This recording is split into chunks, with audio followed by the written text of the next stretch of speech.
drop as the iron gates slam. Ain't no sunshine. Ain't no sunshine. Ain't no sunshine. Ain't no sunshine. Ain't no sunshine. Anytime. Real quick, just want to say a couple words about the homeboy on Beavz, man.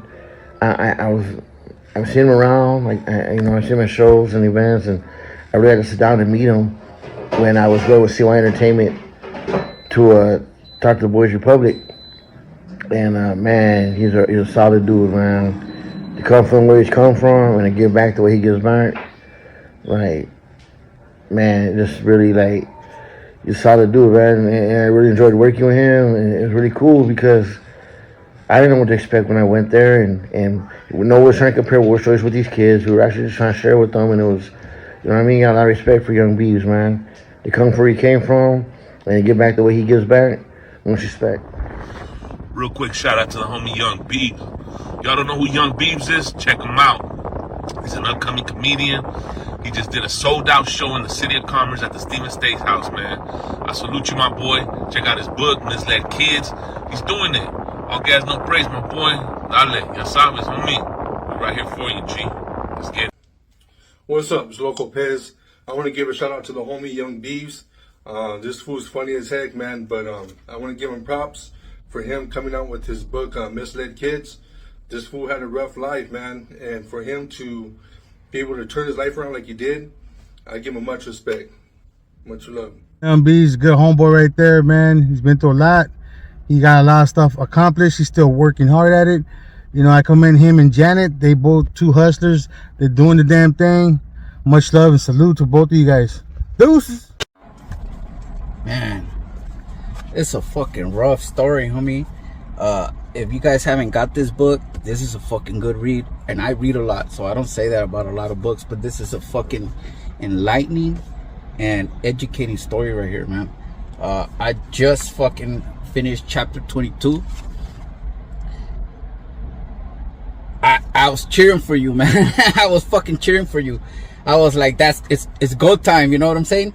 I'm glad everything turned out all right for you, man. You know, everybody has a lot of struggles. Some of them are different for others. You know, we don't all have the same struggles, but damn, man, this is a fucking story. If you guys haven't got this book, you guys need to get it. Beavz, saludos. What's up, Raza? It's your boy Young Beavz Comedy, and I want to show you exactly where I grew up, where your boy was raised at. Is it rolling? Yeah. I got a lot of good memories right here, man. My first friends when I was raised right here used to live actually in this house right here. His name was Kenny and Trevor. Pretty sure they don't live here no more, but right here in this alley, I don't know if you could check it out right here. It's a dead end. We used to come play with our bikes right here, ding dong ditch, all this, man. It's crazy. Good times right here. Just running up and down the streets. It was cool, you know, riding our bikes and playing hide and go seek. And as you can tell, we got the freeway right here, the 101. So you can hide literally anywhere. But you got to be trucha, man, because these bums ain't no joke right here, homie. I actually lived right here down the street, 4125. Looks a lot nicer too, man. Before, this parking was always fucking shit right here. But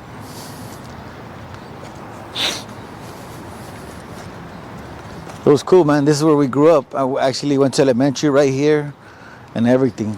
I went to a school called Alexandria. It was a cool school. I went there. My brother went there. This is where I grew up right here in LA. It's actually Berrendo and Rosewood. Actual cross streets right here. You know, everything's getting more gentrified and everything, but this is where I grew up right here. It was crazy back in the days. So right here, and it's actually the exact place where I'm at. There used to be a neighborhood called Black Diamonds. It was an old school barrio that started right here. They used to go out with Clanton, KOS, all these homies. Right here in the 90s, it was bad, homie. There was always drive-bys, people breaking into the apartments. If you're from LA and you grew up right here, especially in this area right here, we got Clanton across the street. We used to have KOS. If you go more down to Beverly, we got the MS fools. Right here is Vermont. We got La Mirada Locals on this side. But this little street right here, and then the next street, that was Black Diamonds. So I'm gonna show you guys exactly where I grew up, which is right here, 4125. This is my humble beginnings. Now we got little scooters everywhere. Look here, I actually want to try riding one of those scooters, man. They look fun as hell.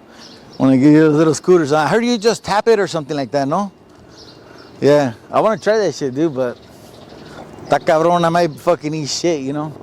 So the actual place I grew up was right here, 4125.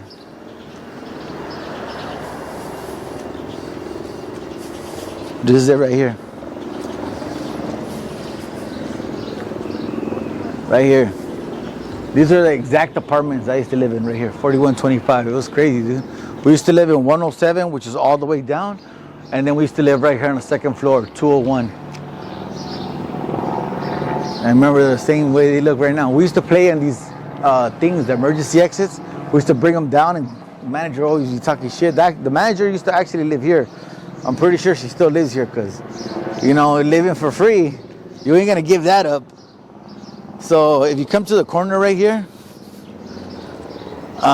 this is where we used to, our school was right here. This is 4125, this is where we lived. We used to kick it right here as kids, you know, away from, you know, everybody from the block. My best friend used to live in those apartments over there. His name was Mario Gonzalez. We grew up together, you know. And it's crazy how I had so many memories right here, and then, you know, I moved away and that was it, you know.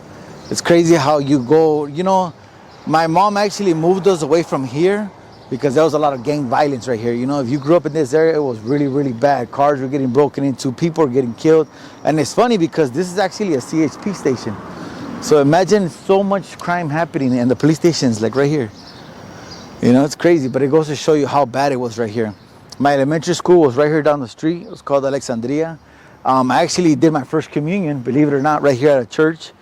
It's called St. John's. I did my first communion right there. So it was cool, you know. So a lot of memories come to mind when as I sit on these steps. I remember when I was a kid, we used to play on these steps right here, man. This was like, it's funny because, you know, back in the days we didn't have really a lot of toys. We were really poor growing up, man. And we used to just run around. Our imagination was like our best friend, man. I would say some of my most fondest memories here was the birth of my two sisters, Patricia Cabrera and my sister Lupe. This is where they were first born. You know, and this tree right here, I remember one time I was here with my stepdad and they grow like these flowers. So he picked a flower and he gave it to my mom. He was like, hey, you know, no matter how many years you're with this, you know, like your partner, you always got to make them feel special, you know. And it's crazy because it's like little moments like that, like stay with you forever, you know. And even though like it wasn't like the best of households and we didn't have everything, we were like really poor, but you know, we were a happy home, you know. I remember I used to get babysitted right here in these apartments, and you know, I would say my most fondest memories was just being a kid, having my innocence, you know, because I feel like when I got older, my innocence was taken from me, you know. And I'm not going to blame society because I made the choices that I made también, you know, so it was partially my fault also. But I feel like as a person, you know, we're a product of our environment. And this environment was gang infested, you know. So instead of, you know, growing up and seeing people like lawyers or doctors or scholars, you know, when I was out here playing was drug addicts. You know, I seen people robbing, breaking into cars. I seen gangsters on the corner right here selling drugs literally on this corner. And it made me think like, you know what, like this is what I want to do. You know, you're exposed to something at a young age and that's what you want. That's what you pretty much glorify, you know.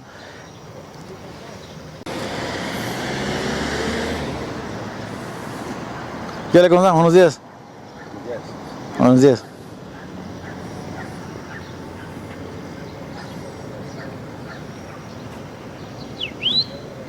You want to go in there? Yeah.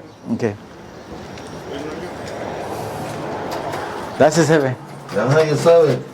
We'll actually go to the hallway in the bottom, huh? That's his heavy. Yeah. Damn, looks the same. Open. Go ahead. Okay. Yeah, that's cool. Huh? Damn, this is still the manager's apartment. So actually, this is the inside of the apartment. This is where I grew up. I remember the mailbox is right here. My apartment right here, as you can tell, it's still gloomy as hell in here, man. There used to be an elevator right here. Ya la sacaron. But my apartment was right here. Oh, I could tell you a funny story right here. Look, because we used to live right here on 107. This is our apartment right here. Right here, this is where I grew up, 107. Literally this apartment. This is so crazy, dude. I'm getting like goosebumps. I haven't been here since I was a kid, but this is where I grew up, man. This apartment right here like means so much to me because I feel like this is when I was cool, you know, like I didn't worry about being paranoid. I wasn't going to jail yet, you know, like I was actually a kid. I was running around, playing with my cars, having a good time. And I'll share a funny story with you guys. I don't know if you guys remember wrestling, right? So right here, I'll be honest, man. If you go down here, it's on the Sala Lavanderia, right? I used to be so scared to go down there, you know, because you know when you're a kid, this used to be dark as hell, full like this. So they used to tell us, hey, saca la basura. I used to be like, damn, homie. So I have so many like good memories and bad memories, but I'll share a story with you guys. You know, if you guys remember WWF, me and my brother used to always be wrestling. Like I told you, we were really, really, really poor. So we didn't have money to buy, you know, the best toys or like a wrestling ring or nothing like that, right? So one time we're right here wrestling, right? And my brother was like, hey, Beaver, because they always call me Beaver. It's like my family name. And he goes, you know, if you really, really put your mind to something, you can fly, right? And I was like, are you serious? And I'm a kid, fool. And he goes, yeah, serio, fool. Just keep it in your mind that you can fly. Y vas a volar. So this fool literally gets me, right? And he does like a suplex thing. And I literally fly out through this window right here. Right here. Suplex me outside through this window right here. Right? So I fall. I fucking bite my tongue. It's all bad. So it's not that high, but just imagine a kid just flying out. And I'm thinking I'm supposed to like fly.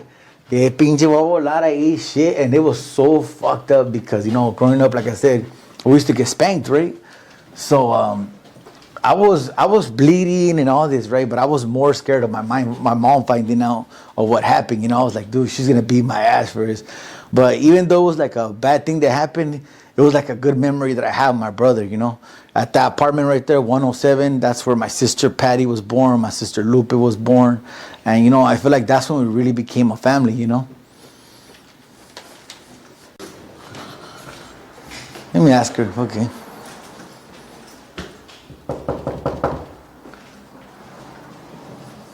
Maybe it's her.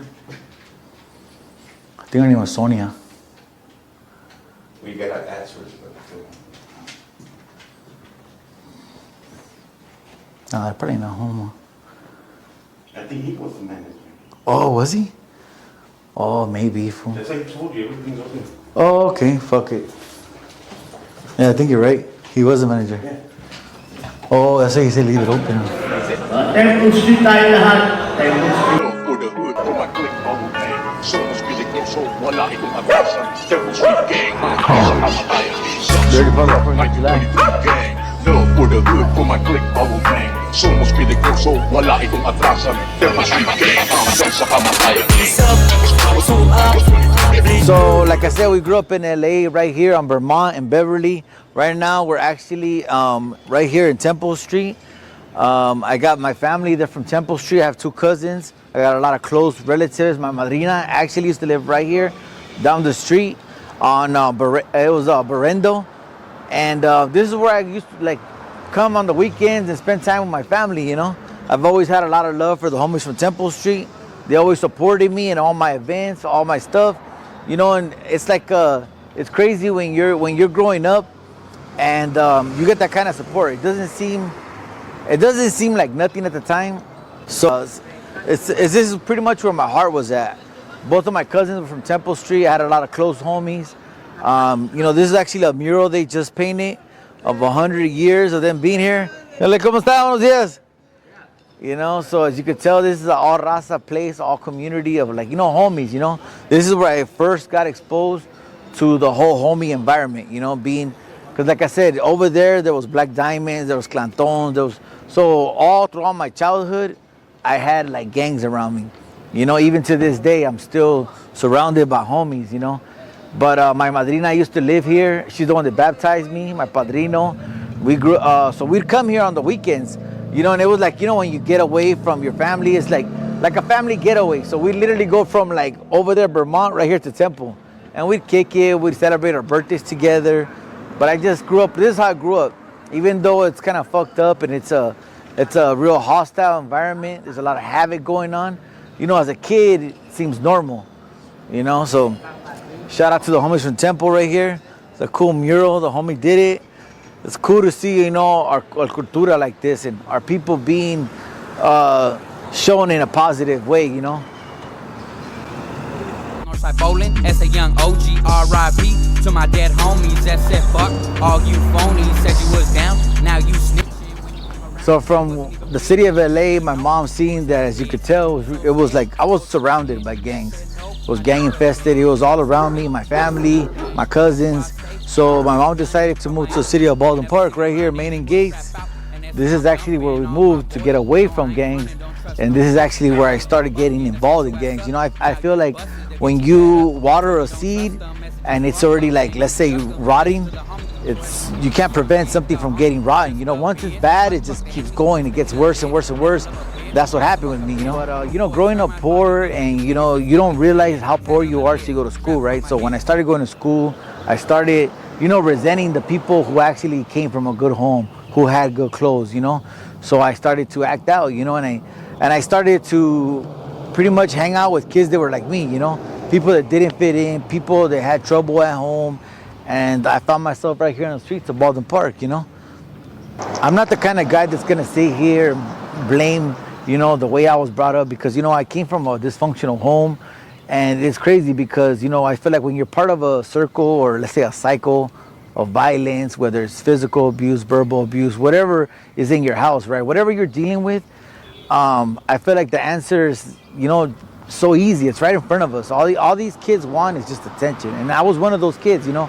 My parents, you know, I don't blame them, because they were just literally trying to give me a good life, you know, provide for us. You know, they're always at work.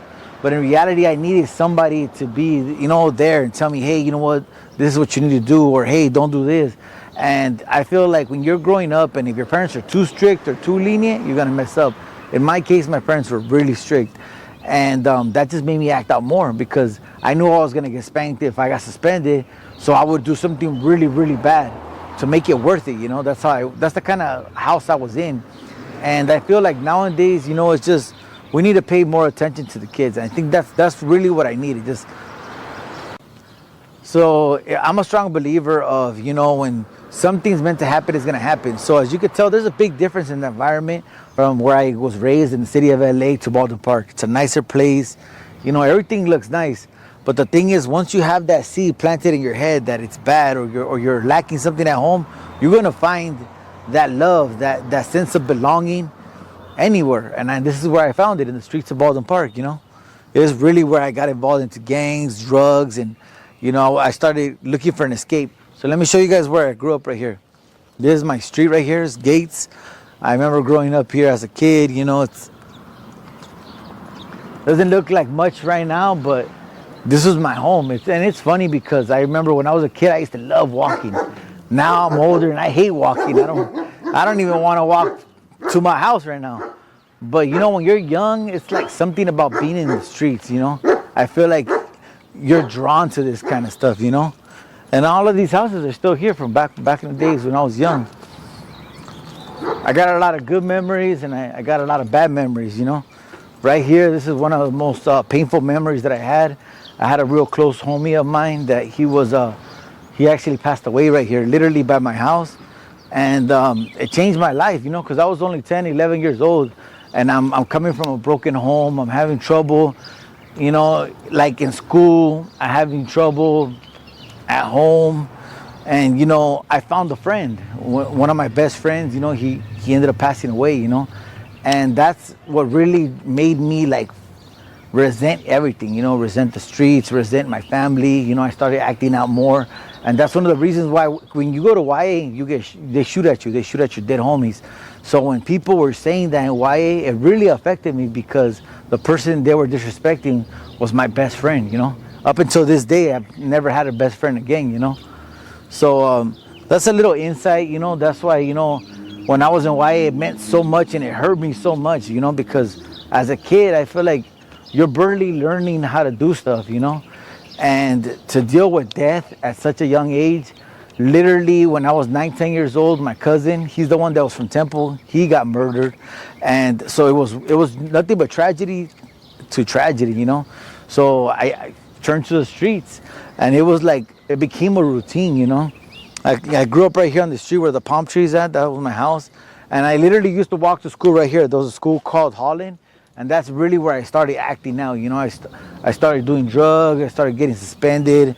I started seeing that when I did bad things, I got attention. And I know it's childish to even think like that, but I feel like when you're young and you need love, any attention's gonna do, whether it's good or bad, But, I got a lot of good memories, like I said, and a lot of bad memories too, right here. It's crazy, because I haven't been here a minute, right? But I remember walking these streets late at night, I'd be coming from my homies' houses and I would literally be running, hiding, because the cops, after 10 o'clock, you're not supposed to be on the street. So I'm gonna share a crazy story with you guys, right? So something had happened and, I was young. I was maybe 12 years old and I'm carrying a gun because, back in the days, you have to carry guns, So I'm literally strapped, walking home. I go home, right? And I'm only 11, 12 years old. So just imagine your kid coming home at 12 o'clock with a gun and you don't know where he's been. So obviously my parents are going to be mad, My mom confronted me hey, what are you doing? Why are you all so late? And, I wish I could have been open and had more communication with my family and just told her hey, you know what? I'm going through a lot of stuff. I just lost my homie. And I feel like that's where we messed up as my family because we didn't communicate. We never talked about things, something happened, we just brushed it under the rug and pretended like it didn't happen, So I'm dealing with all that stuff. I come home, it's 12 o'clock, I got a gun. And my mom, she gets scared because she sees the gun, right? And she's like, ¿de quién es la pistola? And I was like, hey, you know what, don't worry about it. So she calls the cops, man. So I'm really, you're gonna call the cops on me? So I get the gun and I take off running, right? And this is the first time that I ever shared the story, right? I take off, cops arrest me, I throw the gun, I get busted. I'm facing 25 years, right?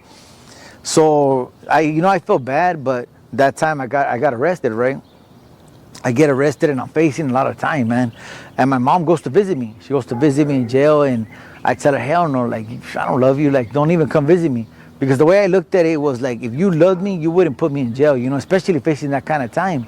But, now that I'm older and, I'm changing my life, I'm doing better things, she didn't do nothing to hurt me. What she really did was she saved me. Because just imagine if I would have been on the streets or I would have took off, found an enemy and shot them or done something, I wouldn't even be here filming this documentary, So, I do things like this because I say, hey, you know what, at the moment, it might seem like something bad or it might seem like your family, is doing something to hurt you, but in reality, your family is always gonna have your back. Even though like I said, I found a lot of love right here in the city of Baldwin Park, but the main people that were always there was my family. My family always stayed here. They always had my back, and through it all, whether because I started going to Los Padrinos, Silmar, camp. The people that used to visit me was my mom. My sisters. And it's crazy because growing up, I missed out on so much of my sister's life. My sister was 5 years old when I first started going to juvenile hall. My sister Patty was, I think, 4. And by the time I really, really tried to change my life, they were already older, And I felt bad because, we don't talk about stuff like that. And then later on, they would tell me hey, you know what, we wish you were here, but I was in jail, So it's a hard pill to swallow, because you think that you're only hurting yourself, but in reality, you're hurting your whole family, And it's crazy because we came to this house right here and we're supposed to get away from everything. And I just turned to the worst, Yeah, so this is actually the actual house where I used to live at right here. I was 9, 10 years old. We came here to the city of Baldwin Park, 11, when it was like completely moved in right here. And that's actually the same year when I started kicking it with my homies, you know? Because like I said, I grew up in LA and I was already around gangs. And we used to come from LA to Baldwin Park to visit my family too. So it was like we had a little bit of both worlds. And finally my mom decided to move us over here because está más calmado, you know? But the truth is, like I told you guys, if you're already with that C plan in your head, you're gonna run with it, you know? It's nice as hell, huh? This was all ghetto when we used to live here. They didn't have none of this. The guy lives right here, this guy Paco. Basketball court, everything. Looks nice, huh? So I gave you a little insight about my upbringing and how we went from the city of LA, moved to Baldwin Park, and now I'm gonna take you guys to a trip to Nellis. That's when I went to YA. I actually went to Los Padrinos. I was in Silmar. I was in Camp, ¿cómo se llama ese camp? Camp Scudder. I was in Resnick. I was in Smith. You know, Camp Scobie. I was in Lancaster, you know. So the thing is, you know, when you're a kid and you're getting involved in trouble, you know, the judge is going to be like, hey, you know what? This guy, he's not learning. So that's what happened with me. I kept fighting. I kept getting locked up at a young age. And the judge really looked at it like, you know what? I don't have no other choice but to send you to YA. So that's what happened, man.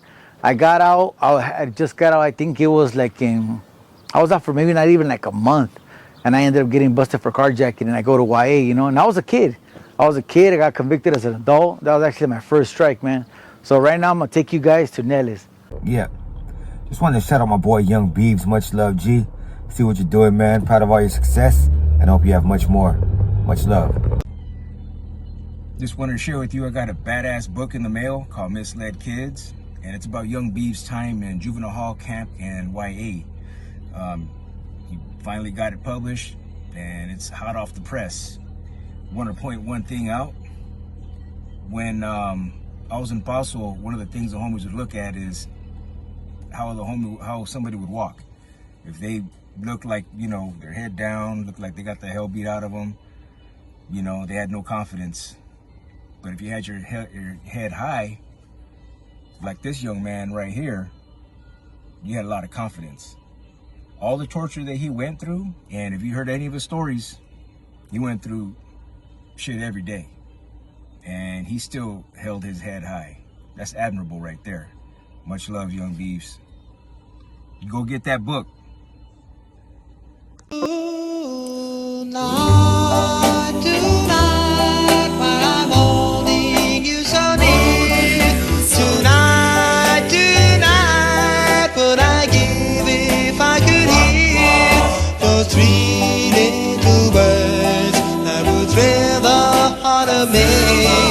Just whispered, I love you, and when eternally tonight.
Hey, what's up, Beavz? How you doing? Glad to be here Good with to see you, Texas. Yeah, It's always a pleasure, man. Of course. Fellow YA baby. That's right. That's right. 6'8" number right here. Oh yeah. So as you guys seen earlier, you know, I took you guys on a journey from where I grew up. I was born in LA.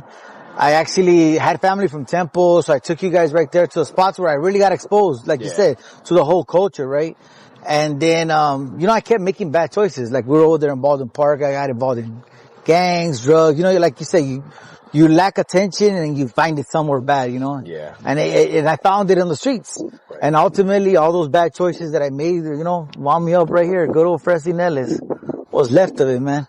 Doesn't look like much now, but when I was here, man, it was crazy, man. Yeah.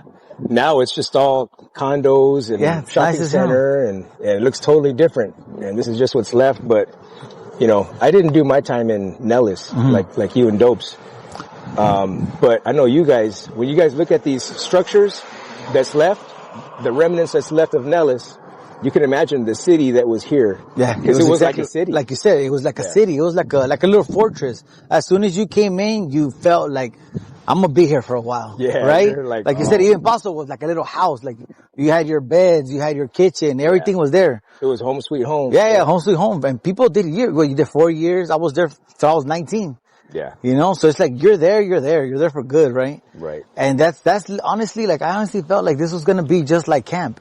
Thought it was gonna be like camp, I thought it was gonna be like juvenile hall, and it turned out worse, you know, and that's why, I'm actually like doing this whole documentary, because I want people to know that, you know, you could turn a negative into a positive, you know, cause look at all these bad experiences. I could have been, you know, on drugs. I could have been, you know, doing life in prison. Yeah. But instead of, you know, boo-hooing, you know, I'm actually saying, hey, you know what? I went through this, but look at where I want to be. You know, like you do. Look at you. You went through the same experience, but you don't use that energy for bad now. You use it to provide for your family, protect your family, you know? I think a part of it is, you know,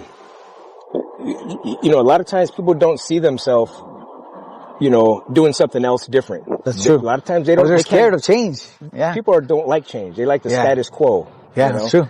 You're comfortable. They're comfortable, and comfort could be your enemy. Yeah, I believe you want to get outside your comfort zone. Yeah, I believe grow. it. I believe it. You know, I believe it. A lot of times people can't imagine themselves being successful or living this kind of life. Yeah. Sometimes they're just addicted to doing what's not right. They want that rush. They want that. They want that quick high. Exactly. And it's not just drugs. It could be drugs. It could be, you know, breaking the law in any way. You know, that could be a rush. Sometimes people feel that that's a necessity, right? Yeah. Like, you know, you could be, you know, down and out. You know what? I never understood how people, like even me, like back in the days when I was young, I was growing up, people would be like, oh, you're always going to be no good. You're going to be a criminal all your life. And I don't know if people, like, this is one thing I want people to, like, I want to stress the fact that you tell somebody that, they believe it. Because when I came to Nellis, like, I was like, this is what I'm supposed to be. Yeah. Everybody always told me I was going to be a criminal. I was going to be bad. So I accepted it. But now that we're older and we're men now, I'm like, you know what? Like, I should have never accepted that label. Society, my family gave me that label, but that's not me. You know, I'm a comedian. I'm a friend. You know, I'm a father. You know, I can be more than what they label me, you know? Exactly. And, you know, that's one thing that, you know, a speaker named Les Brown says that, do not let someone else's opinion of you become your reality. That's true. I feel like we get wrapped up in that. Especially when you respect this person or you got love for this person, you look up to them and they say this about you, you're like, maybe, you know, maybe this is me. Yeah. They put you in that box, you're just going to stay there because of that respect that you have for them. Or that fear, like you said earlier, you're so comfortable, you don't want to break the barrier. But look at you, man. I mean, you're doing big things. I'm trying. And it's hard, and I want to stress, and I want to be honest, it's not easy. It's hard. You know, I get a lot of hate, you know, because especially with my story, like the stuff that I shared, it was hard. Like the stuff that went on in this place, like there was a lot of people getting raped. There was people getting beat up. You know, it was like some heinous things that happened, you know? Yeah. And I'm going to be honest, like I never wanted to come forward with my story, ever. I went to prison. The people that were here, they knew my story. But it was like a secret, you know? Like we were talking earlier, this place was open, before the 1800s, right? I think it was the late 1800s. Yeah, so from the research that I've done and the people that I've known, only 3 people have gone through what I've gone through. And one of them is dead. He overdosed in prison.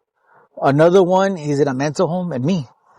You know, that's really what made me come forward with my story, because I started thinking like, you know, little by little I started noticing, because when I left this place, I was like, you know what, whatever happened here, happened here, and I'm going to move forward.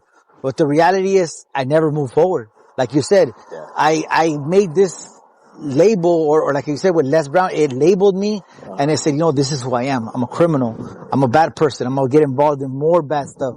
And that's what I did.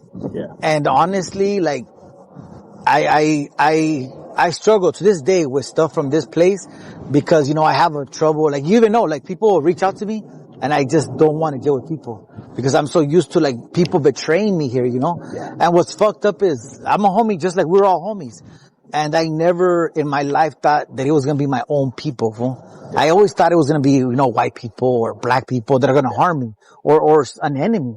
But for your own culture to like do me like they did, the way they did, it really like scarred me, you know? It scarred me really bad because all my life I just wanted to be, like you said, a homie. We all had that little image, you know? Right.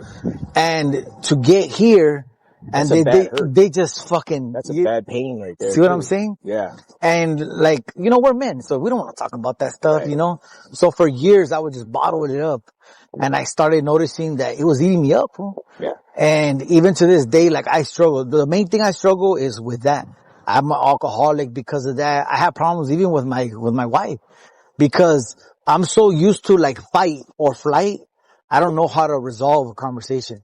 It's either we're going to fight or we're going to like, I'm going to, you know, and it's sad because all the people that love me, I hurt them because they're trying to get a point across to me.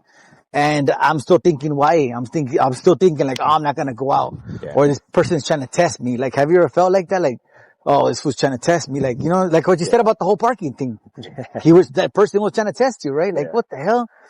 Yeah, but it's just second nature, no? In all reality, I look back and I'm like, man, I regret, you know, because, you know, where I live, I tried my best to keep peace. Yeah, I'll go out, you know, as they used to say, oh, he went out. I'll go out to keep my family safe. Yeah, because that's the priority. Right. Now, if I'm walking that path, if I'm in that life, you can't go out. You can't, yeah. But I'm a family man. So, yeah, exactly. And I've been where I've been. I don't have anything to prove to anybody. Yeah, except your family. Except the my people family. Who, yeah. And make sure that they're taken care of. That's it. Got the food. That's peace. That's, you know, everything. You know, the food, the peace, the make sure that my kids know I love them. Yeah. You know, make sure they got God in their life. That's good. I feel like you have to have faith in something. Yeah. You know? And so it just takes to get pissed off. And you lose everything. And you could lose everything. I agree with that, dude. And that's one of the reasons why I had stopped drinking, you know, is because, you know, I started to like not remember things. I started waking up in the morning. That's what happens to me. Me and Dopey were just talking about that. Let me ask you, when you wake up in the morning, do you ever think like, damn, what did I say? Somebody could have killed me. Yeah. Or I could be waking up in jail right now. And not even know. Not even know. That's true. Yeah, no, it's true. Like you said, like sometimes you have to think about it. And I'm not going to lie. Like I do feel like embarrassed sometimes, you know, like, because, you know, my wife or Dopey would be like, hey, do you remember what you did last time? I'm like, I don't know. Yeah. But you know, what people don't understand is the reason why I drink. It's not because, I want to get loaded. Yeah. I drink because like right now, you see every car, I'm fucking watching every car. And I think it's that paranoia, the sense of me being here that never left me, you know? So I think that wraps up into, you know, the main reason why a lot of people, not everybody, a lot of people just like to get drunk. But for a lot of people, it kills the pain. Yeah. To me, that's why I do it. Yeah. So like it makes you forget about the past. Yeah. I don't want to think about nothing. And you know, I want to be vulnerable. Yeah. You know, I want to be comfortable. I don't want to have to be like always watching. Like that's a hard life, you know, and you know, as I got older and I went to prison, I started maturing and I started learning like, hey, you know what, like an enemy. Yeah. I'm not going to make that just a random enemy. Yeah. Because the enemy is going to hate you for life. Right. You can't turn your back and that fool's going to not be there. In my life, I have made enemies, so I know that in a split second, that person could be like, hey, I remember that fool. Yeah. And there goes everything for me, you know? They don't forget. They don't forget. The streets never forget. And that's one thing I'm always cautious. I'm like cautious of. That's why I like to drink, because it's like I feel like that's a big chip that I'm carrying, you know? Yeah. Like that weight. And not only that, but just the weight of my family. Like we were talking earlier in the documentary, like, the only time I really felt innocent or like a child was when we were in LA, 107. That's the apartment I lived in. That's when I really felt like I had that innocence. Once I came here, I felt like I was dehumanized. Yeah. I didn't feel like a kid no more. I didn't feel like a human. I felt like a number, like you were a number. I was a number, right? Yeah. And I feel like it's the fact that I just kept going to jail and, you know, I never really shook it. It's always with me, you know, and even though I'm doing good things, that always stays in the back of my head. Like, man, what if that one day I'm walking or we're talking right now and somebody cashes that check, you know, somebody pulls my ticket, you know, and it's a hard pill to swallow, but I mean, it's something I live with, you know, right. And it's going to stay with me forever, you know. Yeah, I know, I can relate, you know, with the, you know, you losing self. It's kind of like when you're at that vulnerable stage in life, you know, I guess any stage any man can be broken. Yeah. You know, every man has a breaking point. Yeah. But especially when you're really young and, you know, I can tell you that I have experienced something in Basel called Jim TD. And I remember feeling like, you know, the way Jim TD was is after a riot, they'll march everybody in after fogging the hell out of you, put you on the gym floor, your boxers handcuffed behind you, and you're just there for however many days they keep you. Of course, they let you up when you got to use the restroom or to eat. But, you know, I remember all the torture tactics that they did to us. To break you. And just to torture you, just to be dicks. Yeah, honestly. And it's crazy because they're adults and you're a kid. Yeah. That's what I always tripped out on. Like, when a lot of them were recruited, they were ex-military and. Oh, so that's why they had those weird shit. Yeah, that makes sense. Yeah. And I remember feeling like, I don't care what they do to me. Yeah. I don't feel like I amount to nada. Yeah. You know, right That's now, true. I don't, you know, I What don't else care can they do what to they me? do to me. Yeah. You know, do whatever you want to do. Yeah. That's Because true. I didn't feel like I was worth anything. Yeah. I That's how wasn't I didn't feel sad. I didn't feel like, you know, crying. I didn't feel You like. felt no, more I just like felt numbed, huh? Numbed. That's exactly, Especially. That's how I felt. Like, I feel like places like this numb you. And like you said, it stays with you forever. Like, how old are you right now? 21. 21 plus shipping and I'm handling. 48. So imagine you're 48 and you still remember when you were a teen. Oh yeah. So this stuff stays with you for life. It's right? the stuff that stays, you know, I mean, I wish I could have, you know, went back and, you know what, I was a Marine or I was a, you know, Air Force pilot, you know, I wish I could do something and be proud of that, you know, but, you know, hey, in my military years, were YA, you know, and it disciplined you and, but you know, it taught a lot. People that haven't been there, you know, they can't judge it. They can't judge it. They can't relate. They don't know, and they really can't relate because they don't know. Like you said, you would have to see it to believe it. You have to experience it. Yeah, you know? Just like people in, you know, the military that go to war. And, you know, like you don't know until you're actually there in the front lines. Yeah. Front line. Stuff that you learn. You know, it does stay with you. Yeah, forever. Good or bad. Good or bad. You know, it stays recessed in your mind, and you know, it could come out at any time. You can condition it to, you know, not come out. But it's always going to be there. I feel like it's better if you deal with it. That's what I've been trying to do with this whole talking about stuff. Yeah. That's why I think I really wanted to come forward because I was in prison and I was just like always feeling it. Yeah. Because I was like already in a place where I was like, okay, this is my house right here. I'm here, whatever. But it would still be in the back of my mind. Like, why am I here with these guys I'm literally front lining for these people and they did this to me. Yeah. And you know, so little by little, I feel like I started healing myself, but I feel like the ultimate, let's say medicine or like the pill I had to take. Ultimate therapy. The ultimate therapy was me saying this, sharing my story, talking to, and I never knew there was more people like me, like us. I thought it was just me, like, oh fuck, you know, but it's cool that we have this kind of like bond, you know, we're bonded by something forever, you know? That's right. So it has been a while that you had came back to these grounds. It's been a while, man, honestly, and just looking at this place, it brings back like a lot of good memories, but a lot of bad memories, you know? Yeah. Cause I feel like this is where like it all began for me, you know? And like we were talking earlier, like I used to pick the homies over even my family. Yeah. You know, so when I came here and I went through what I went through, like you heard my story, like it was like a slap in the face. You know, I put you guys on the pedestal, like this is who I wanted to be. Yeah. And for them to do me the way they did me, it was a real, like, a slap to the face, you know, like. Of course. It hurt. Yeah. I feel bad, you know. I mean, I've heard you, you know, we've talked enough, and I've watched all your interviews before I even knew you. Yeah, thank you. On you know, your experience in this place. Like, I couldn't believe it, because that's you know, me when I first went to YA, I was coming from Houston, from Texas, and they would ask me where I'm from. I'd tell them, and then they would, you know, it could have been. I always say it could have easily been all bad for me. Yeah, because you're an outsider. Like I'm an outsider. They could have just been like, you know what, we're good. No, not even that we're good, but you know what? Let's fucking target this motherfucker. Yeah, that's true. Know? That's true. But they didn't, you know, it worked out where, like, you got embraced. I got liked. I got embraced. You know, they gave me that chance, and, you know, everything worked out. And in time, everything was, the culture here, the politics, the style, like, everything was so brand new to me that it was like another world. Yeah, it is. And so every day, man, I was learning something new about it. And then years later, I became one. Yeah. You know? That is crazy. I became a homie. You know, yeah. After a few and years. now you're good. You feel like, and you grow. So what's it called? Self-growth, right? Yeah. To where you are now. Yeah. You grow, you know, especially when you get out of your comfort zone. Yeah, exactly. When you don't stay in your cocoon, you know, just this is what I'm comfortable with.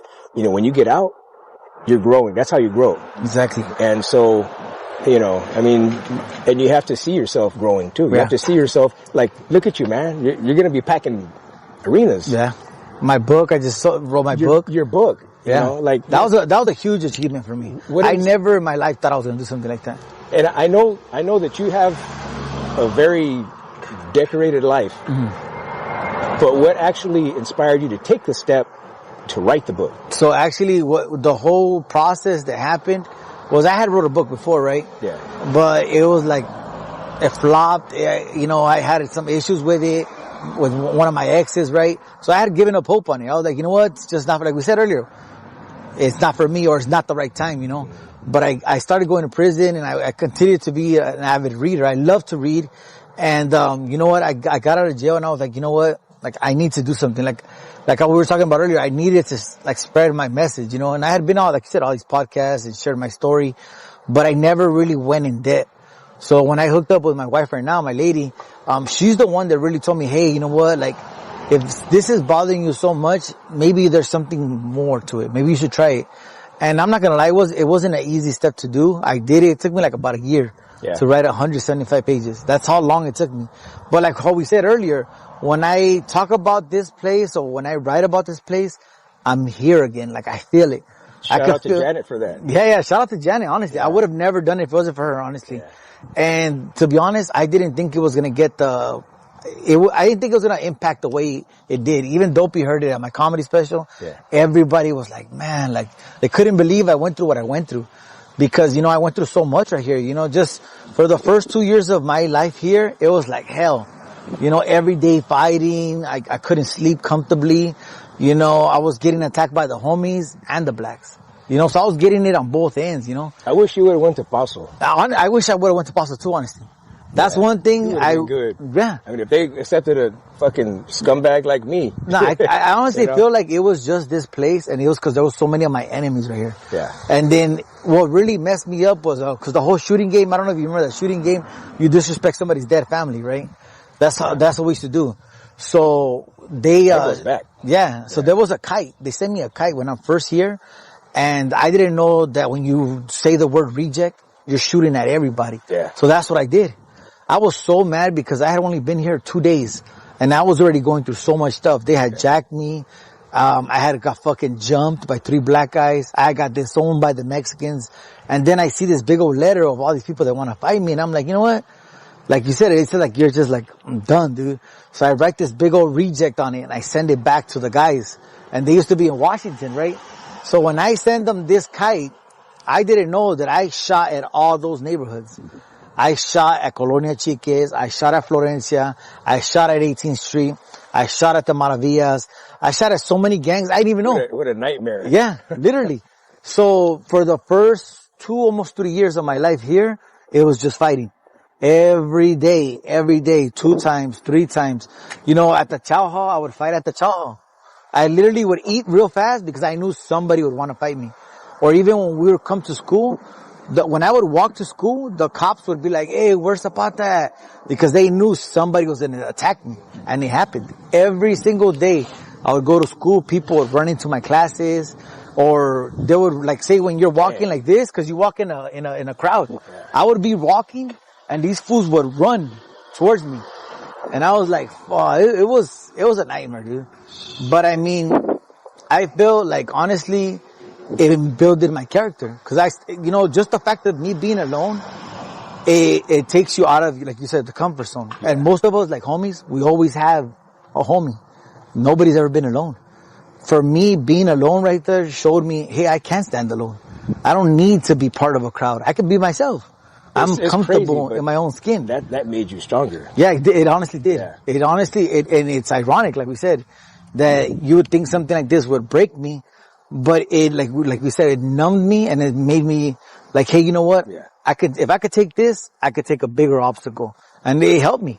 Honestly helped me because, tragedy after tragedy. Most people that have gone through this would have broken. They would have broken. But this was not a breaking point. It wasn't. You stayed tough. Yeah. And that's rare. Yeah. Going through that much for a couple of years. Yeah. It was hard, but at the end, like I said, I thought I saw a light in the tunnel. And all that stuff happened because there was so much bad stuff that happened here, and we did everything, the whole Film Raza thing was done, and we started the whole homie thing. But I feel like I thought I did something good because we all got together and we all said no more Film Raza, right? But now that I'm more mature, let's say, right? And seasoned, I would say all we did was just go from one animal to another animal. Like a bacteria. You kill this bacteria, now you got something else. Yeah. Because once we stopped fighting amongst ourselves, now we started going more against the blacks. Now it became more of a racial thing. That's why so many people that went to YA. Homies got to fight somebody. Exactly. Either it's each other or. Exactly. Another race or. We were talking about it being dopey. It's just because we're young. You're angry at your family. You're angry at yourself. And, you just lash out. I think that's honestly what was happening with us. Instead of getting locked up, we needed somebody just to talk to. And how it was in Ellis, it's so different than it was in Paso. In Paso, because dopey was in Ellis and Paso. Yeah, and Paso was like pure unity amongst Raza. Yes, that's good. I've heard of that. It was like we were bulletproof. I heard. And it was an experience that I would not give up. Yeah, I'm glad that I experienced that. No, right here it was all about like. Right here in Ellis, it was all about like breaking that person. It was always like, oh, okay, I'm gonna break that person. It was a hard. So how does your book start off? So my book, the way it starts off, it pretty much gives you an insight into my family, how I was raised, and how I wound up here. Because it talks about juvenile hall, it talks about camp, it talks about everything I went through. But the book actually gives you a lot of details of like how I felt betrayed. It's kind of ironic, and I'll share this with you guys. There was one time right here, I'll share it with you actually too. I got a visit, and I had a black eye, fool, cause some fool, I'm telling you, I was getting so many fights, and I got into it with some big ass fool, right? Big fool, and I'm little. I've always been this height, but I was a little shorter, fat, you know what I mean? I was only like 13 at the time. This fool was like 18, dude. And this fool shot at me, so I go and I get down with him in school, and I had a big old shiner, dude. And one thing about me is I never wanted to worry my mom. My mom would come visit me and I'd have a broken hand, broken nose, black eye. And she would ask me like, what's going on? So one day I have a big old black eye. And have you ever seen the eye when it gets bloody, like red? That's how my eye was. So I'm wearing glasses and my mom's like, what the hell happened? And I told her, oh no, we're slap boxing, And she's like, ¿Qué tienes? And I was like, no, like I'm good. And I know she knew something was wrong. Yeah. So you know how the moms give you the little prayer cards? So she gives me this little prayer thing and she's like, hey, you know what? Like, pray to God. Yeah. Pray to God that He's going to help you. And you come home. Because you know how when you first get committed, they tell you 18 months.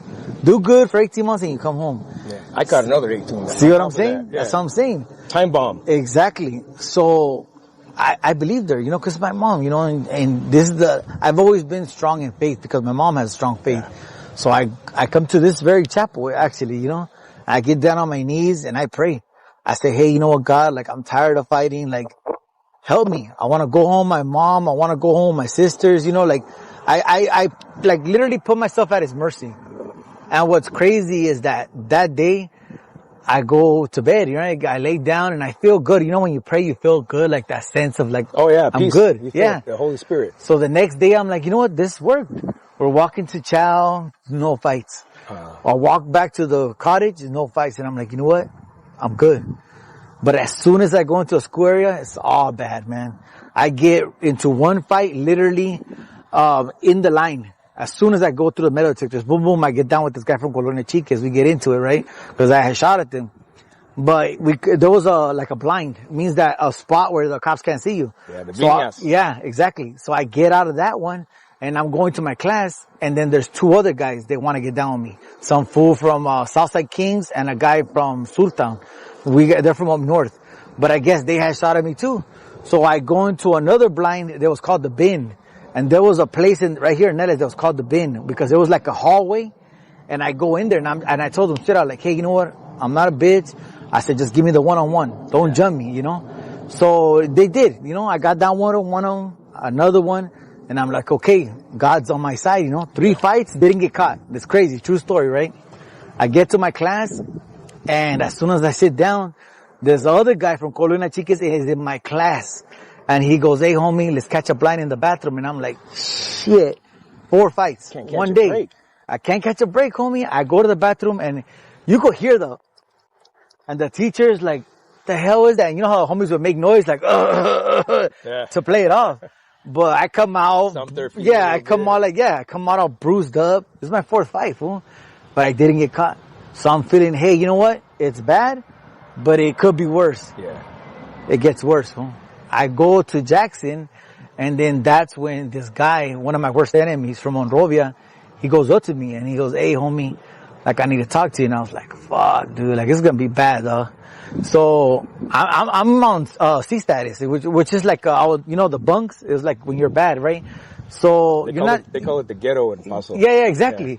So you don't get no canteen, no phone calls, nothing, right? Oh, okay. So that's like, exactly. So the ghetto is just an area in Paso, but then now when you're on that status, that means you don't get shit. Yeah, okay. And this is the crazy part. The cop literally tells me, hey, you got a phone call. And I'm like, how do I have a phone call? So I know something's funny. So I go to the phone and I'm right here on the phone and there was rooms in the hallway right here. Yeah. Cause there was beds and then there was a room of halls, there was a hallway with rooms.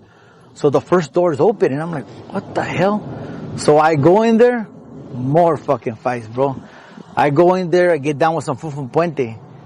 Go in there, boom, first one, and I'm tired. I've been fighting all day. Yeah. Another guy from Barrio Mojados, I get down with him right there. And then he's like, hey, you know what, hold up, it's my turn. And I'm like, this is like my 8th fight in one day.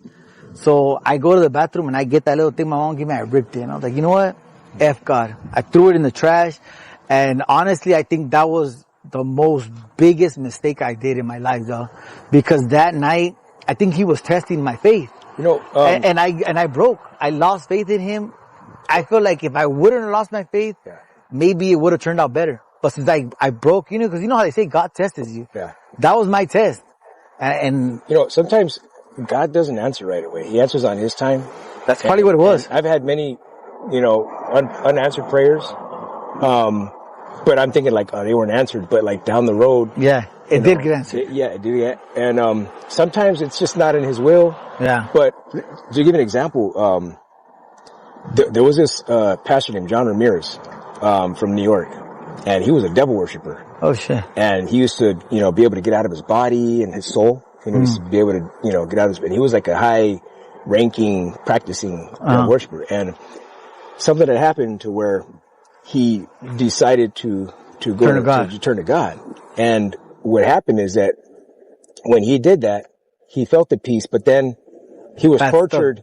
He was tortured, I think it was like for 7 days or 30, I don't know how many days it was, but at night. But his face was tasted. And so at night, he was being tortured by demons and spirits, and they were like, kept messing with him and like torturing him, and he wouldn't get no sleep. And after like 7 days, I believe it was, he told God, why are you letting these people mess with me, you know? And why are you not jumping in? Yeah, that's how I felt, honestly. And I'm like, where's God? God told him, because I just wanted to see how much you loved me.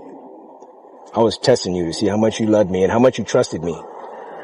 Not to give up. Not to give up. Yeah. And so, honestly, I feel like that's what happened that day, honestly. Yeah, Pastor John Ramirez, he's got some amazing stories.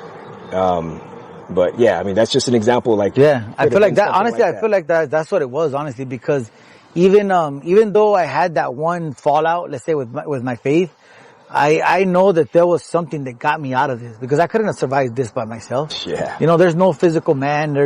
It was something that said, hey, you know what? You're going to make it. Yeah. And I made it. And, you know, coming back to God now, just recently, I was, like we were talking about earlier, COVID, I was facing 10 years. I prayed. This is my second time I prayed in my life. I get down and I'm in Theo Lacey facing 10 years, and I prayed. I said, you know what, God, I know I've done so much bad. Yeah. I've hurt so many people. I've misled so much people, you know? That's why I called my story Misled Kids. Yeah. But I feel like I was part of the people poisoning the people. I was poisoning my own people. So I get down, like, I don't know what happened or what, I just felt it. I get down on my knees and I pray. And I say, God, you know what? It's during COVID. I'm facing 10 years and I'm old. I don't want to go to, I could do the whole prison thing. I've done it all my life. But I'm just at the point where I'm like, do I really want to do 10 years? Like, I've already done almost 20. Yeah. In total, my whole life I've been incarcerated 20 years of my life, and I'm 40. So it's literally half of my life I've been in there. That's all I know.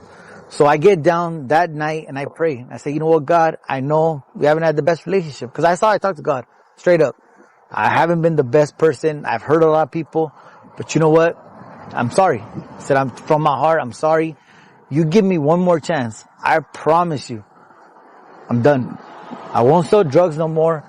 I won't poison my people, and I'm going to try, because I know it's not going to happen overnight, like we said. But I'm going to try to work on myself and be a better person.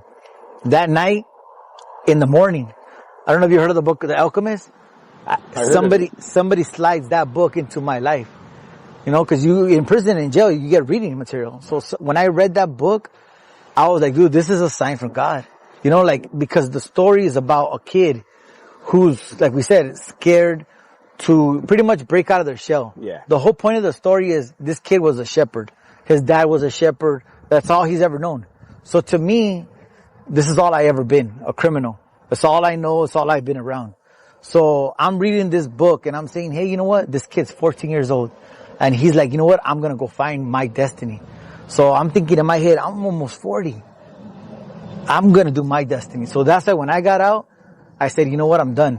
I'm kicking back on my drinking, start working on myself, you know, and I said, you know, I got to write my book. So I wrote my book so my message could be out there, you know, not only that, but so people know, like just because I've been through so much bad stuff, it doesn't define me, you know, like I'm a better person now. Like we said earlier, I'm a comedian now. I'm a public speaker. That's a big accomplishment when you write a book. Exactly. It's almost, you know, almost a couple hundred pages. Yeah.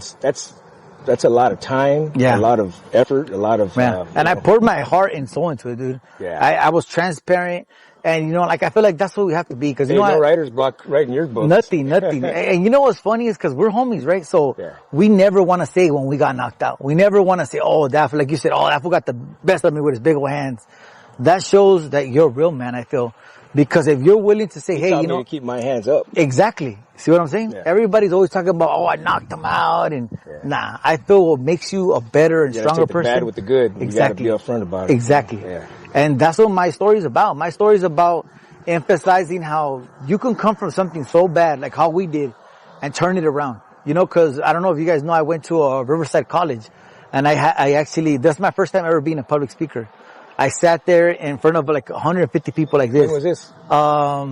It was in April or May, I think. This year? Did it. Yeah, I just did it. Wow. It was cool, dude. Nice. So the guy who edited my book, Jesus, he's a professor at RCC, Riverside Community College. Okay. So he goes, bro, he read my book and he goes, crazy. Your story is like unbelievable.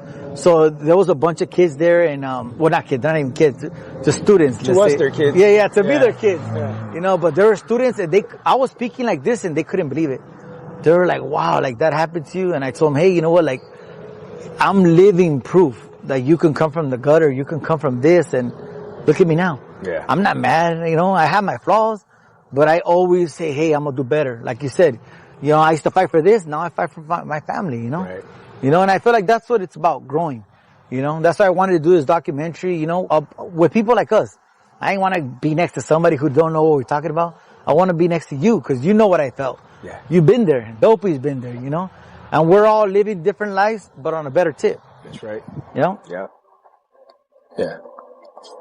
All right. So, I was curious about how when you got out, how, you know, what was your mentality as opposed to what it was before you went in? I would say, you know, when I went into YA, I was, let's just say a certain kind of criminal. And YA made me a more violent criminal, more like I didn't care, you know, because that's what I feel like YA makes you do. Like it makes you more like I don't care, you know, you got to go all out. Yeah. So when I got out of YA, I was 19 already. I maxed out at 19. They were trying to send me to YTS, but literally on my birthday, they were like, you know what, send this fool home. They're actually trying to add a dad charge too.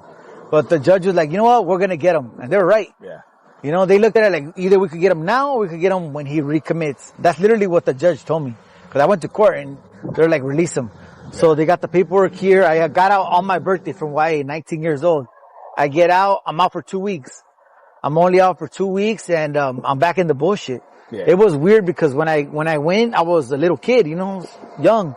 But when I got out, even though I was a man I was like a boy in a man's body, though. Yeah. I had like a youngster mentality. Before I was out in the streets, running around with guns. Like I just felt like, you know what, it's my time to shine. Yeah. You know, it made me more wild. You know, so literally 2 weeks after I got out, I ended up getting recommitted. I got busted. 2 weeks. 2 weeks. That's all I was up for. You probably hardly remember them 2 weeks too. It was sad, man. It was so quick. I was like, man, like when it all happened, you know, because I feel like when you're involved in that life, you don't think you're going to get caught. Yeah. And you think, okay, you know what? I got away with this. I'm going to do this. So our plan was to hit an armored truck. And it literally turned into a robbery gone bad, you know, because we ended up robbing somebody else. And the two people that were involved, me and my crimey, we both got arrested because literally at Baldwin Park, the Bank of America's here and the police station is like maybe 10 minutes away. So literally when we did this robbery, boom, 10 minutes, the cops are all over us. And you know, it's all done. We're done right there. Thought through. Yeah. The whole plan was we were supposed to rob somewhere else. But like I said, it was a robbery gone bad, you know, and it could go bad like this in a second. Yeah. You know, and once you have your back against the wall, it's like, you know, so we literally we get arrested and they're trying to give my homie life because I got busted with one of my homies and they're giving me only 2 years because it's technically my first commitment as an adult. But you know, I knew this homie of mine for only 2 weeks, but in those 2 weeks we used to kick it every day. And he was like my older homie, the one that was giving me like klecha, you know, like telling me stuff that I used to tell my homies, like, hey, you know, take care of your people, take care of the streets, you know, that kind of klecha that don't even exist no more now, you know, And, so I had a bond with him, you know, even though it was only 2 weeks, now we're arrested and, you know, the way he would talk to me was like, hey, homie, like, you know, this is us. This is what we're going to do, how we're going to do it. Like, and he would always tell me, scope out, like you said, scope out the room, you know, think before you speak, you know. So I admired this man, you know, he was a good homie to me, he had a good head on his shoulders, and I owe some of my knowledge to him, you know. But, we ended up getting arrested for this robbery and they're trying to give him life. So I'm like, you know what? I can't do much for him, but I'm going to do as much as I can. So I fight the case. Like we were saying, fight the case with him and they cut him a deal. 20 years and I get 5 years. So they're giving me more time because we took it almost to the box. That was our last deal. 5 years for me, 20 for him. But at least he wasn't going to get life, you know? So I was happy with that. I told him, hey, you know what? Got nothing but love for you, fool. Like, see you on the other side. Right. So I ended up going, to prison. First time getting busted, I go to county. I go to LA County Jail, then I go to Wayside, waiting to catch the chain, right? And, you know, it's a whole nother environment right there, you know, cause you go from fighting every day, you know, all this, to like, hey, do this. It's more like different. It's more calm, but when it's like a bomb, when it erupts, right? And what I always found funny was that, you know, when I was in YA, that happened with my people. And little by little, I started noticing that, you know what, even though this happened to me, I had to be the bigger person. You know, like I said, am I going to let this experience break me? Or like we said, make me. So I let it make me a better person, you know, and I wasn't scared. That's why when I went into that environment. That tore you down and built you back up. Exactly. When I went to prison and I went to county, I wasn't scared to be alone. I could voice my opinion. Yeah. Everybody else was like, oh no, you know. I had the, you know, hey, you know what? This ain't right. Or hey, this is right. Or let's do it like this. You know, and little by little, I started noticing like, you know what? Like we said earlier, this is my label. This is who I am. This is who I'm going to be. Yeah. So I went literally from one prison term. I got out. I was out for maybe 2-3 months. Caught another 6 years. That's when I got shot in my head. You know, the story with this is, I'm in the county, right? I'm doing a violation and there's a riot. There's a riot in Wayside and we're literally fighting with the cops, because anybody who's been in prison knows that it could just blow up like this. It can, in county jail también, right? So some issues that happen and we're going to go at it with the cops, right? So, you know, I've always been the kind of person that says, hey, if you're going to lead by example. So it's my time. You know, I know that we're going to have to fight this losing battle. So I've always been good with words, you know. So that night before this happens, I'm talking to the homies. All the homies are back in the back of the dorm. And I tell the homies, hey, you know what? And the paisas too, cause you know, the paisas got to roll with us too. So I told all the homies and all the paisas, like, hey, you know what? I know that there's a lot of tension between the paisas and the homies. I know the paisas don't want to jump because they look at it like the homies just pick on the paisas. But I told them straight out, I'm going to be honest with you. I'm a paisa just like you. My parents, they're from Mexico. That's why I don't treat you different. Because you know what? You could be my dad. You could be somebody's dad here. You are somebody's dad. So I said, instead of bickering amongst ourselves, let's find the common ground. Let's find the common place we need to be. So, and I told them, you were there as an ambassador. Yeah, I was literally there, and I told them straight out. I was like, hey, you know what? Tomorrow is going to be bad. I said, we're going to lose, and you know what? We're going to lose our stuff. A lot of us are going to get hurt. You know, a lot of us are going to go to the hole. Yeah. Some of us are going to get hurt. Some of us, I said, hopefully nobody dies. But I told them straight out, I can promise you one thing. Tomorrow, when we do it, I'm going to be the first one. I said, I'm going to be the first one that's going to go. The Chicano Lionheart. Or I went in there, dog. I went in there. I was the first one to rock and roll. And I made sure I was the last one out. And I was, Mel Gibson? Yeah, Mel Gibson type of shit. And the only reason why I did it was because I feel like people needed that push. Yeah. You know, and I told them straight out. Words are very powerful. Exactly. I learned that at a young age that you could do a lot of damage. Words can make or break. Exactly. And I always use my, let's say, my tolica, that's what you call it, to help. Because, you know, I've been in a lot of situations where we're losing. And I would tell the homies, hey, you know what? There was one time where we had 2 soups. And with 2 soups, we fed 30 motherfuckers in the day room. And I told them, look, I know we don't got nothing. One noodle for you, one noodle for you. Literally, we blew it up. Hey, and I told them, hey, because we're going to riot. Let that sit there forever, huh? Hey, we let it blow up forever. Yeah. And what was crazy was that night we were going to riot. Yeah. And I told the homies, hey, you know what? I know tomorrow's going to be bad, dog. And I tell them, but just know, I'm going to go first. So if you're scared, I'm scared too, bro. But we're going to make it. And if we stick together, we're going to pull out. And sure enough, with that one sopa we all ate, the next day we're rocking and rolling, man. And it's crazy because I always felt that's where I was supposed to be. Like I never thought I was supposed to be here. You know, talking to you guys. My whole life I thought I was going to be a criminal. I thought I was going to be in prison my whole life. I thought that's where I belonged, you know. But little by little I started seeing more and more detachment. You know, the longer I stayed, the older I got. I started seeing how, you know, the old ways of how I was, let's say, talked to and let's say taught, disappearing. You know, and I remember the last time that I was in prison, I talked to this guy and he looked at me and he's like, man, we're dinosaurs. And I was like, what do you mean? And he goes, little by little, we're getting extinct. And this is when this whole hip hop era started coming out, right? And he goes, our job is just to have the torch and pass it to the little homies. And I told him like, well, shouldn't we tell him like, hey, you know, don't do this, like, don't kill our culture, you know? But literally what he told me was like, we can't. You know, all we do is give them the basic tools and they're going to carry it. If they decide to sag their pants or cut their hair a certain way, they're going to do it. Or start using some other language. Exactly. They're never meant to be. They're going to do it. You know, and a lot of people talk shit about it, but it evolves. You know, and it's always going to evolve. Right? It's going to evolve. Everything evolves.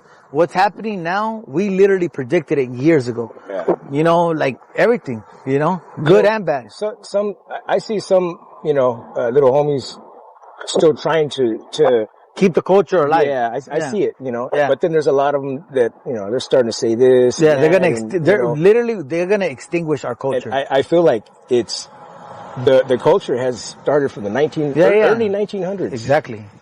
To the Zoot Suit riots, to the 60s and 70s and 80s and 90s and early 2000s, and then boom, I think it's disappearing. Yeah, it is. And if we don't keep it alive, it is gonna get extinct. Because now they're going this stilo or that stilo. Yeah. But it's not the Chicano stilo. Little by little it's disappearing. And even though, like we said, you have that Chicano stilo, you could still be good. Like you could take pride in it. Because I'll be honest, like if it wasn't for me going to prison, I wouldn't have never looked into my race. I would have never wanted to figure out where I came from, my bloodline. On the streets, I was just me. But little by little, even though it was a bad place, I learned good things. I learned manners. I learned to be polite. Hey, excuse me. Sorry about that, man. Excuse me. That's dying out too. People don't do that. People don't care. When, people think that's weak. Even in stores, like, people say, oh, excuse me.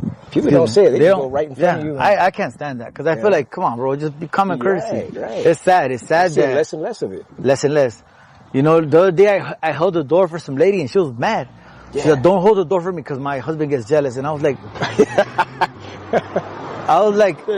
what the hell? And my daughter was like, see, Dad, that's how you don't do that. And I was like, I'm not going to change the way I am because these people have trust issues or they're miserable. Yeah. I'm a polite person and I don't look at it like it's being weak. Yeah. To me, being polite, being courteous, being respectful, that's strong. Yeah. That should never go. Exactly. Yeah.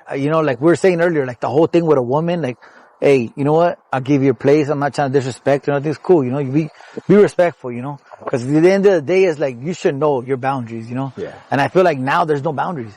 People are just running all over each other. And, what I don't really get is, especially now that I'm in this whole social media thing and I'm doing the whole TikTok thing, and, I'll share with you guys, I never thought it was going to be funny. Ever. I never wanted to be a comedian. It wasn't like, hey, I'm going to be a comedian. Nah, never.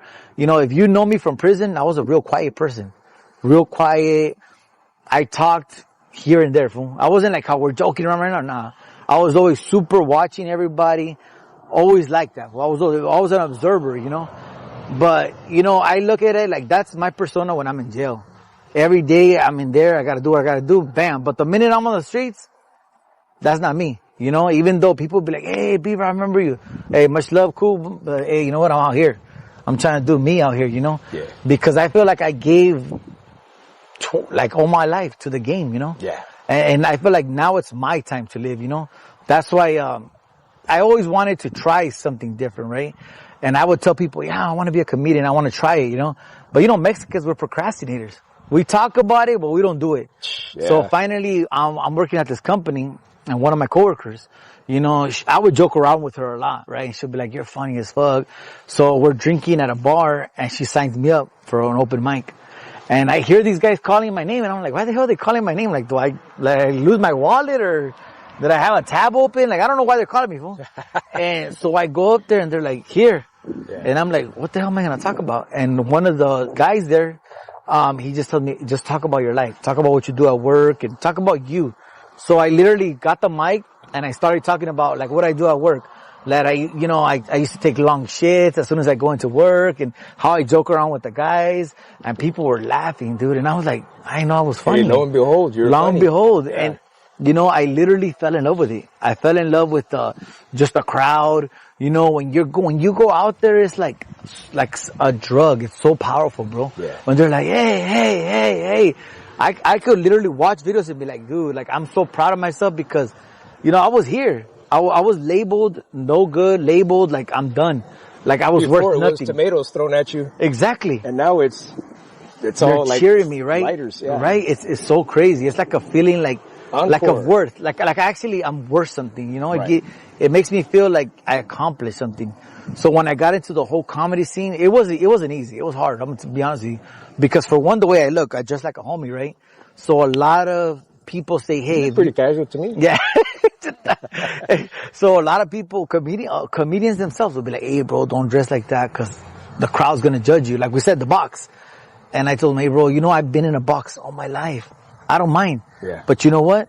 Once I get good in this box, what's gonna happen? I'm gonna break. I'm gonna break out of this box, and little by little, I'm gonna be like that pimple on the back of your ass. You're gonna either scratch me or you're gonna start playing with it. So little by little, I feel like I do get a lot of hate with the comedy, you know. They don't like me. But I get a lot of embracing. You know, Dopey was there. That shit was sold out. There was so many people. You know, like, all love. It's a fear a lot of times because, you know, people judge other people. Like, don't judge people, you know, don't. Exactly, don't like we said, by their character. Cover, yeah. Right? And, all right, well, I guess this is it. It was a hell of a time. Hey, I hate goodbyes. Yeah. I'm glad we came, you know. It made me feel a little more at ease, you know, being around people like me and just, you know, it's funny how in places like this, you make the best of friends. Lifelong friends. You and Dopey, you know, and I don't look at it as a loss. I look at it as a lesson learned, you know. Right.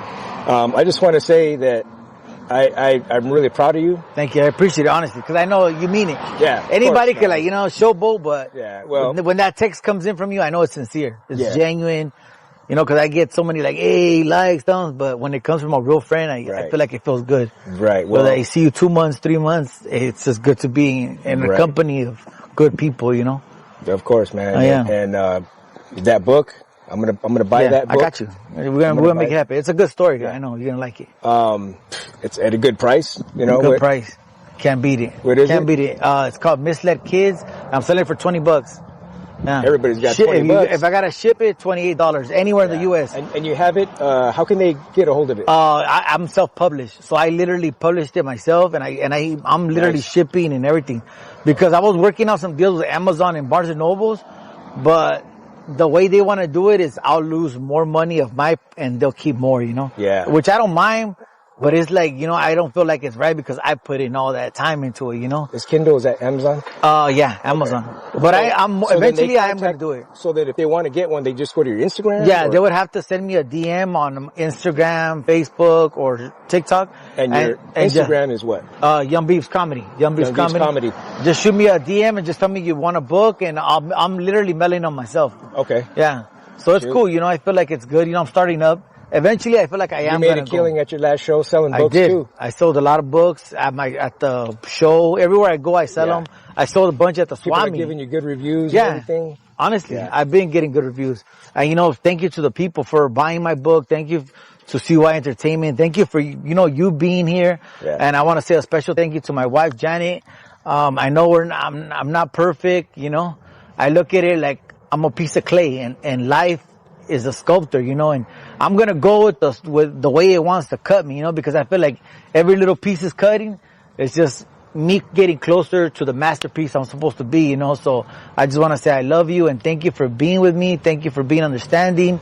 Thank you for loving me on the ups and downs, you know, because there's days when I'm down and there's days that I'm up. Yeah. So I just want to say thank you to my real friends. Shout out to my daughter, Divine. I love you. My daughter, Amaya. And thank you to all my fans, my true supporters. Thank you to everybody who went to my comedy shows. And I want to leave you with my last words is one thing I learned, you know, from us and this place is where there is no struggle, there is no strength. Meaning, if you don't struggle in life, you don't learn nothing, you don't get any stronger, like we said. Exactly. You know, easy things don't last. So I'm glad that I struggled. I'm glad that I went through all these things because it made me the man I am, a humble person. And you see me on the street, say, Kyobo, take a picture, say, what's up, you know what I'm saying? I'm right here. My name's Young Beavz Comedy. I shoot that shit.